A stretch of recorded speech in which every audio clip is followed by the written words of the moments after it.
With our camera animated, we can fill in some of the gaps by adding new layers in 3D space, including video and vector files. Here, we'll look at using parenting to help position our new layers. So here in our composition, we have several 3D layers that are animated on, as well as a camera that flies through them. So I want to fill in some of these areas where there are blank spots here, like down here, for instance, at the bottom left of the frame. And of course, at the very end, we can use something there. So let's go ahead and, since we've been using still frames or still images for this most part, let's go ahead and add in some video. I'm going to double click my project window and target my exercise files, media, video, and I'm going to grab Suzy Roll Glass. I like that one. And perhaps also this top one here, Glass Roll Solid 1 as well. Let's go ahead and say open. And I'm just going to drag and drop this into my composition. And obviously we need to make this a 3D layer so it plays nice with everything else in the scene. And we see at the very beginning, there it is. We can click on it. We'll tap on this guy first so we can see our 3D handles. And we can nudge and position this in place. But you'll notice I need to move this out in Z space a little bit, it looks like. This is great because I get this interactivity with this 3D layer interacting with the other 3D layers that are inside this pre-composition. And After Effects is smart enough to know that regardless of where this guy lives, the Z space is going to take precedence, and we can move this around and have it either in front or behind that layer. So somewhere in here perhaps is where we want to be. Let's go ahead and preview that. Okay, I think that's pretty good. Let's go ahead and use our animation preset that we created earlier. Under User Presets, we have Picture Scale Opacity. I'm going to drop that down in there. And when we preview, there's another interesting part, or more interesting part in this area here, that let's go ahead and double click this and get inside of our layer window and look for the place, here we go, where she's kind of finessing this hot glass with wet newspaper.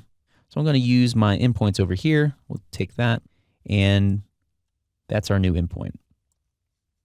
We'll come back out to our composition window and preview, and you'll notice that it looks like our keyframes moved along with it. So let's go ahead and redo that.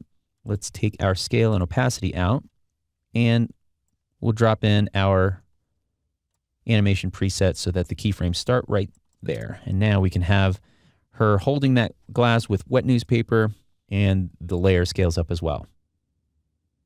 So let's go ahead and use another layer.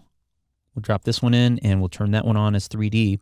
And instead of having to go through and do that same repositioning spot, I want this to occupy the same place as this rolling glass. Well, I can use parenting to reposition this new layer, layer number 1, relative to layer number 2. So let's go ahead and pick whip from layer 1 to layer 2, but instead this time let's hold down Shift and watch as this top layer, the layer number 1, jumps to layer number 2 when we hold down Shift. And there we go. So that's a really handy way to easily place things relative to another layer. And now that we have that, you'll notice that it's scaling up as well because it's inheriting the keyframe information from layer 2. We don't want that. We just want to temporarily use it as a means to get our positioning in place. And so now that we've done that, let's go ahead and unhook layer 1 from layer 2. And now we have the ability to have this layer scale up independently. Let's go ahead over here in this area. Let's drag our animation preset. And so now at that point, we'll have a bit of scaling, and we can see that video play out. So with that same concept, let's go ahead and go drag in a logo for this end part right here. Let's go ahead and double click, and I'll target my exercise files, media, and under faux brands, our trusty old Kinet Echo logo. So I can drag this into my composition, and obviously this is not going to do us any good. We'll use the same trick that we just used previously. So I'll turn on my 3D layer, and instead of parenting it to these layers, what I'm going to do is parent it to the camera. And so we saw that the layer will inherit the positions of the layer that it's parented to. So let's go ahead and do that. We'll shift pick whip our layer 1 to layer 4.